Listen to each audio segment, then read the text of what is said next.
আমাদেরকে 7.056 এর সাথে 605.7 আর 5.67 কে যোগ করতে হবে।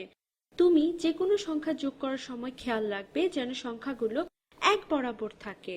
আর বিশেষ করে তুমি যখন দশমিকের যোগ করছো, সবচেয়ে সহজ উপায় হচ্ছে দশমিকগুলোকে এক বরাবর নিয়ে আসা।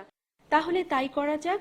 তাহলে প্রথম সংখ্যাটা হচ্ছে 7.056 আর দ্বিতীয় সংখ্যাটা হচ্ছে 605.7।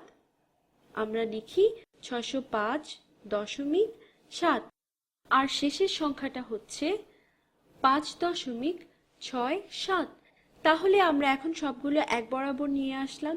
এককের ঘরের সংখ্যাগুলো এককের ঘরের সংখ্যাগুলো বরাবর, আর দশমাংশের ঘরের সংখ্যাগুলো দশমাংশের ঘরের সংখ্যাগুলো বরাবরই আছে।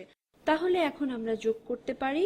তাহলে সব থেকে ডান পাশের ঘর অর্থাৎ সব থেকে ছোট ঘর থেকে শুরু করছি।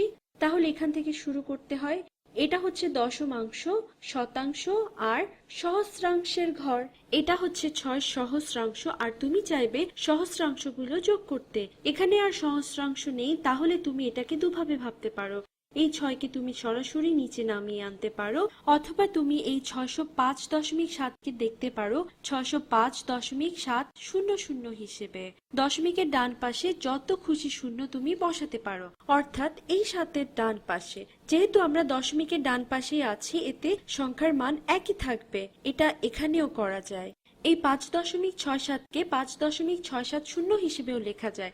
অথবা ভাবতে পারো 6 যোগ 0 যোগ 0 হলো 6, 5 যোগ 0 যোগ 7 হলো 12, 12-র 2 এখানে লিখি, হাতে থাকে 1, 1 যোগ 0 যোগ 7 হচ্ছে 8, যোগ 6 হচ্ছে 14, 4 লিখি এখানে, 1 বসাবো এককের ঘরে।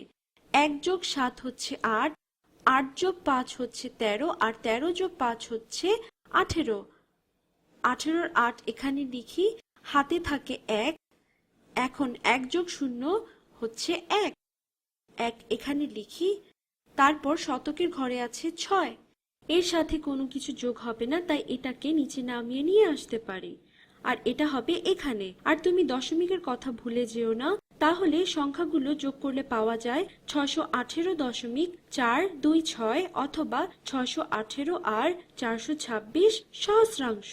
তাহলে এখানেই শেষ।